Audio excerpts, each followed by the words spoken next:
Hello everyone, कैसे हो आप सब लोग। आई होप कि आप सब अच्छे होंगे। हाँ जी, मैं भी एकदम अच्छी हूँ। आप सबका स्वागत है मेरी एक और नए ब्लॉग में।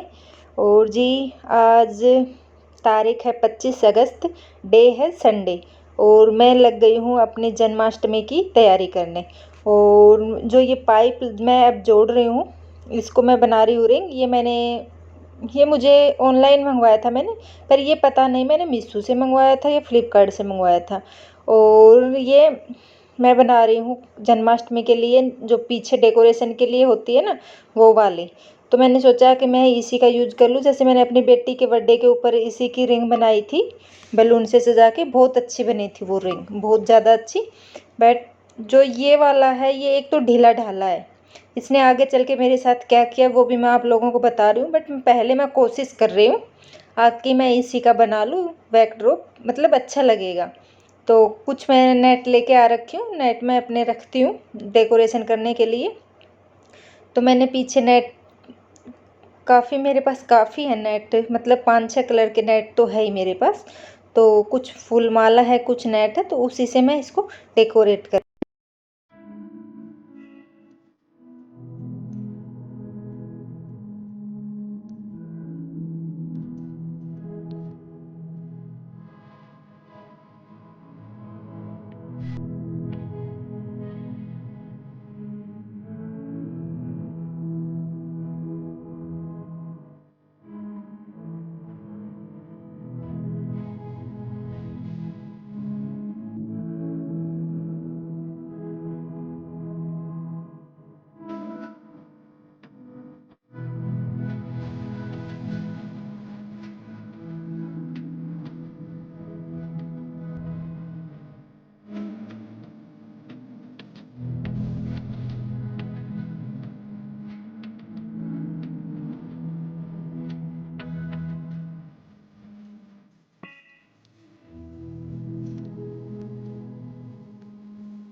ये देखिए, मैंने इसको पूरा डेकोरेट कर दिया है। कुछ मेरे पास माला थी, कुछ ग्रीन लीव्स थी मेरे पास, कुछ नेट था।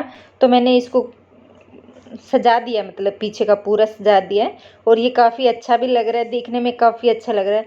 बट इसके साथ हुआ क्या, मैं बताती हूँ।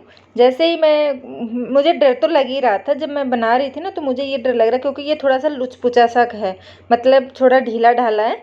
तो उस वजह से इसका जो मैंने फ्लावर-व्लावर लगाए हैं ना, तो उनका वेट ये बिल्कुल नहीं ले पा रहा था।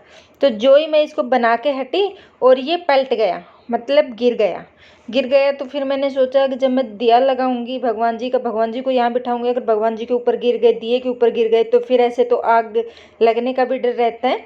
और अगर गिर जाएगा, मेरे जन्माष्टमी वाले दिन गिर जाएगा, तो मेरा तो पूरा काम खराब हो जाएगा। तो मैंने उसको हटा दिया, क्योंकि वो लुच-पचासा, वो मुझे लग रहा है कि बैलून के लिए ही सही है। बाकी अगर आप डेकोरेशन के लिए मंगाना चाह रहे हो तो बिल्कुल भी मत मंगवाना, वो बिल्कुल भी अच्छा नहीं है, क्योंकि वो ढीला ढाला है। दूसरी चीज़ जो मैं अब बना रही हूँ, ये मेरी बेटी का जो बच्चों का टेंट हाउस आता है ना, वो वाला है। और ये प्लास्टिक के पाइप का होता है, जो बच्चों का टेंट हाउस आता है। इसके जो पाइप हैं वो मजबूत भी हैं, मतलब अच्छे वाले मजबूत पाइप हैं, तो ये ढीला ढाला नहीं है। तो फिर मैंने इसका डेकोरेशन किया, मैंने सोचा कि इसी को कर लेती हूँ। हाँ, इसकी उसकी जो रिंग थी उसकी हाइट काफ़ी ज़्यादा अच्छी थी, इसकी हाइट थोड़ी कम है। बट कोई बात नहीं, लड्डू गोपाल को अंदर बिठाना ही है, उसकी झांकी तैयार करनी है। तो ये भी अच्छा लग रहा था। तो उसके साथ मैंने एक अंदर पीछे मैंने एक जो दुपट्टा होता है ना बनारसी दुपट्टा, वो लगा दिया। उसके बाद मैंने फ्लावर लगा दिए, कुछ नेट से मैंने उसके पाइपों को छुपा दिया है, इसके जो टेंट हाउस के जो पाइप है। और अभी लड्डू गोपाल को मैं इसके अंदर बिठा दूंगी। नीचे भी मैंने ऐसे किया है, एक टेबल लगा के उसके ऊपर मैंने बनारसी दुपट्टा बिछाया, क्योंकि दुपट्टे मेरे पास काफ़ी अच्छे अच्छे हैं ना, मैंने आप लोगों को कलेक्शन दिखाया भी है, तो काफ़ी अच्छे दुपट्टे हैं मेरे पास। तो वो बनारसी दुपट्टा रेड कलर का मैंने नीचे बिछा दिया है और इसके अंदर बिठा दिया मैंने अपने लड्डू गोपाल को। तो जन्माष्टमी की इतनी तैयारी मेरी हो गई है डन। अब नंबर आया है मेरे बर्तन साफ़ करने का जन्माष्टमी से पहले। और एक गंदी आदत मेरी, मैं बताऊँ क्या गंदी आदत है? जब कोई फेस्टिवल आने वाला होता है, मुझे बर्तन साफ़ करने होते हैं, तो कुछ दिन पहले मैं उनकी सफाई करना बिल्कुल बंद कर देती हूँ, क्योंकि जो पीतल के बर्तन होते हैं, तांबे के बर्तन होते हैं ना, वो ब्लैक पड़ जाते हैं पानी से, हवा से। तो मैंने आज सारे बर्तनों को इकट्ठा कर लिया और मैंने लिया है केचप, क्योंकि मैं केचप से ही साफ़ करती हूँ।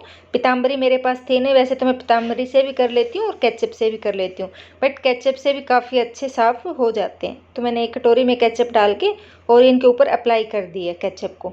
और केचप से तांबा तो देखो जो रगड़ते रगड़ते 5 मिनट में इतना साफ़ हो गया कि उसकी सारी जो ब्लैक ब्लैक लगी हुई थी ना, जो काई टाइप की जो हो थी उसके ऊपर, वो पूरी निकल गई है।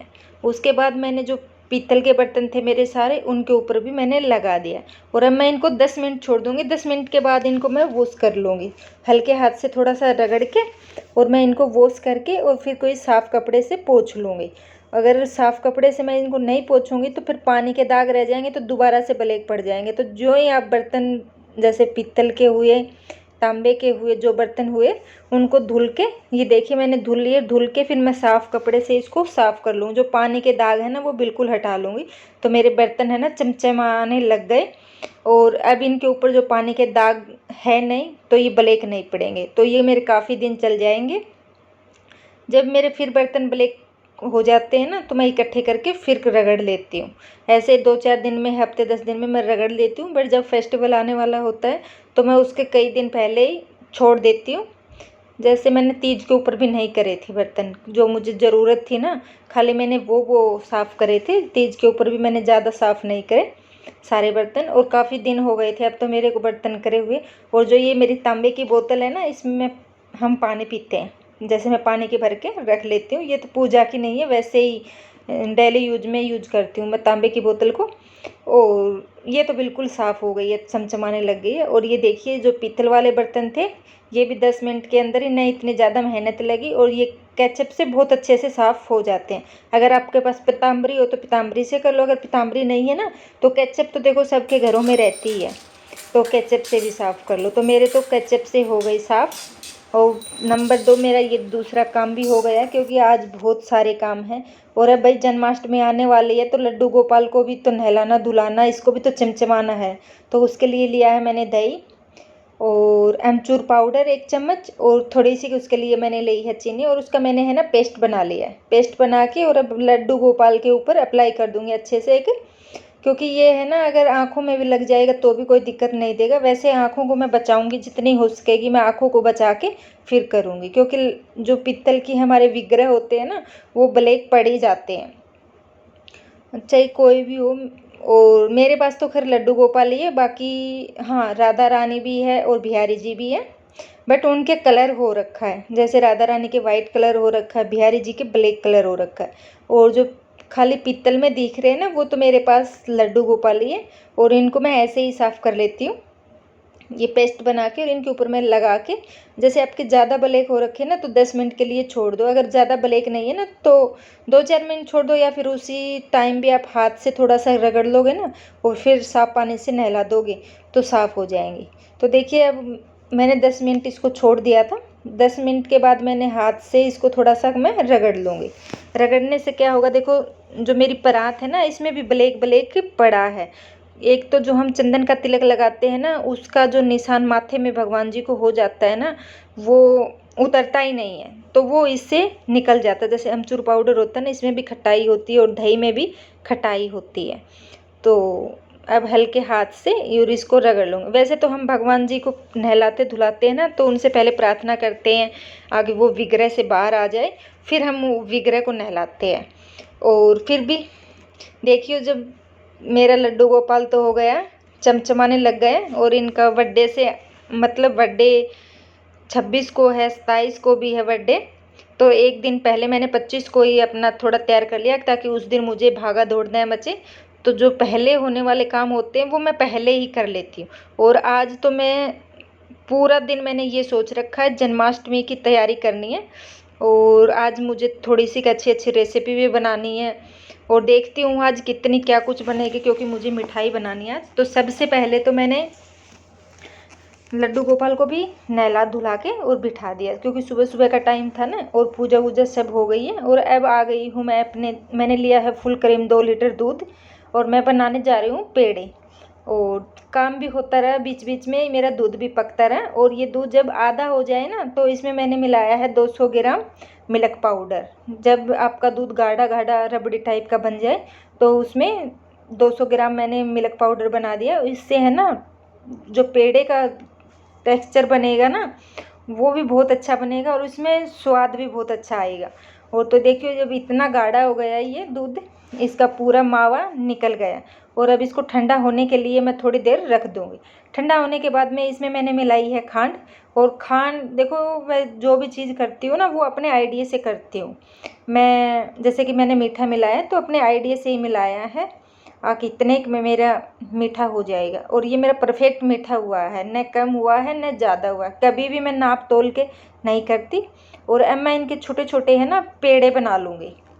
और पेड़े बना के अपनी जो प्लेट है इसमें बनाती रहूँगी, रखती रहूँगी। उसके बाद में मैं देखती हूँ कोई जार में डाल लूँगी। और ये देखिए, मेरे बहुत सारे पेड़े बन गए हैं 2 लीटर दूध में और 200 ग्राम मिल्क पाउडर में। और उसके बाद एक रेसिपी मेरी बनके हो गई थी तैयार। अब मैं आ गई हूँ दूसरी रेसिपी पे। और दूसरी रेसिपी है मेरी बेसन के लड्डू। तो अब मैं बनाने जा रही हूँ बेसन के लड्डू, क्योंकि एक तो काफ़ी दिन से डिमांड भी हो रखी थी बेटी की, आके मेरे को बेसन के लड्डू बना के दो, क्योंकि मेरी बेटी को बहुत ज़्यादा पसंद है। और मैं भोग में भी यूज करती हूँ बेसन के लड्डू। तो मैंने बना के रख लूँगी बेसन के लड्डू, भोग में भी काम आ जाएंगे और मेरी गुड़िया के भी काम आ जाएंगे। और पसीने में हो गई हूँ मैं तरबतर, गर्मी इतनी ज़्यादा है।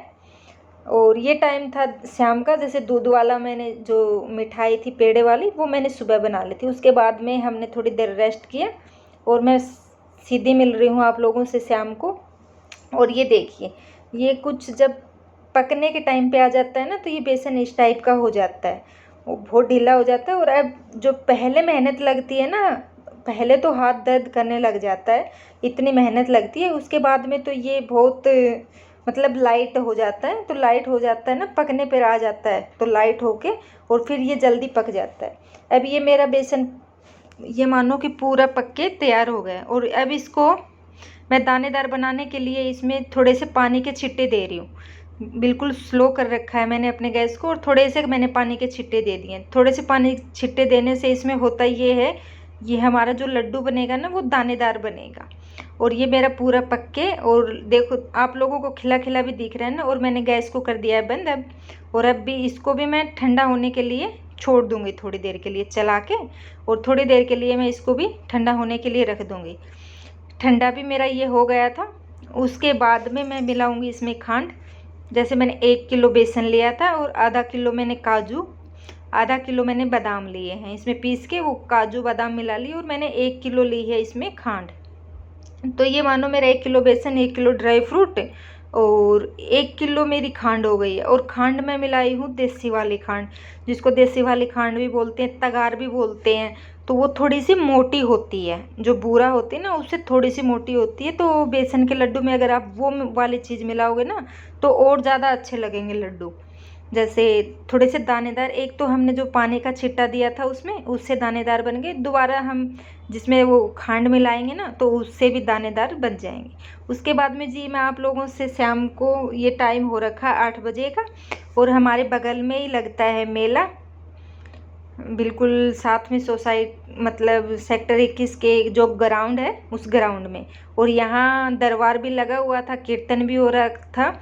और मेरी गुड़िया रानी बोली कि मुझे मेले में लेके चलो, मेले में लेके, क्योंकि काफ़ी दिन पहले यहाँ तैयारी होनी शुरू हो जाती है, तो बच्चे आते जाते देख लेते हैं कि यहाँ मेला लग रहा है। और आवाज़ भी आ रही थी घर तक, तो उसने बस जी की बिचा दी, आप मुझे लेके चलो। नहीं तो मुझे अभी तो और काम भी करना था, जैसे मुझे धनिया की प्रसाद बनानी थी और पंचमेवा पाक बनाना था, क्योंकि पाक और धनिया की प्रसाद है ना जन्माष्टमी में मेन होती है, उसी का भोग लगता है।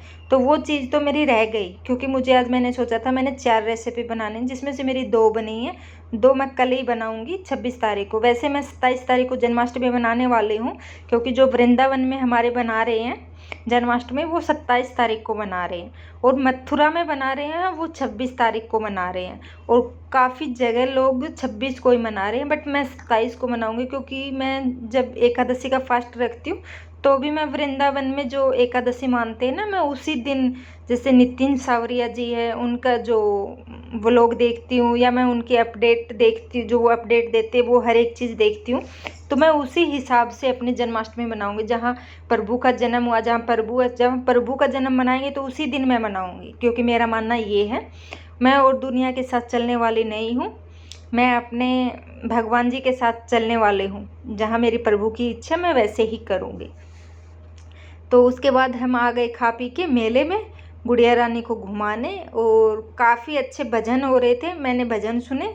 और मैं तो खैर भजन ही सुन रही थी, और जाते ही मैं थोड़ी सी अपनी बेटी के साथ मस्ती करी और अपने भजन सुनने लग गई।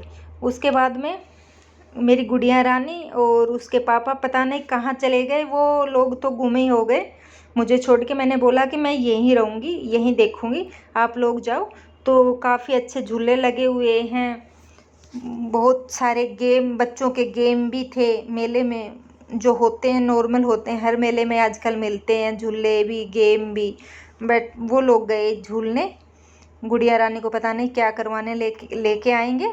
तुम और मैं सुन रही हूँ अपना कीर्तन, और बहुत आनंद आया यहाँ जाके, बहुत ही आनंद आया, बहुत ज़्यादा अच्छा लगा। कभी कभार जैसे होते हैं मेले लगते हैं तो जाना भी चाहिए, अच्छा लगता है। और फिर मैंने थोड़ी सी और अपनी बेटी के साथ मस्ती करी, ये आ गए थे झूल वूल के, इन्होंने थोड़े से गेम करे, मन्नत के गेम करवाए। और ये देखो इतनी रौनक लग रही है ना मेले में, बहुत ज़्यादा रौनक, बहुत सारी पब्लिक आ रखी है, खूब भीड़ थी, खूब बच्चे खेल रहे थे। और मैं थोड़ी सी साइड में ही खड़ी थी, क्योंकि मुझे थोड़ी सी भीड़ भाड़ है ना, थोड़ी कम पसंद है, मुझे ज़्यादा पसंद नहीं है। तो मैं थोड़ी दूर होके और अपने भजन सुन रही थी, जो वहाँ कलाकार आ रहे थे ना, तो मैंने खाली वही सुना दूर खड़ी होके। और मनु ने एक ये वाला गेम किया, फ्लाइट वाला, इसमें थोड़ा चक्री वक्री कटाते होंगे बच्चों को, और तो क्या, जिसमें छोटी छोटी फ्लाइट बनी हुई है। और फ्रेंड, ये था मेरा आज का वीडियो, कैसा लगा आप लोगों को ज़रूर बताना। फिर मिलती हूँ आप लोगों से एक और नए इंटरेस्टिंग वीडियो के साथ। तब तक के लिए okay friend, thank you and bye bye. और हाँ, पसंद आए तो लाइक भी करना, कमेंट करना और शेयर करना बिल्कुल ना भूले। फिर मिलती हूँ आप लोगों से एक और वीडियो के साथ, तब बाय बाय।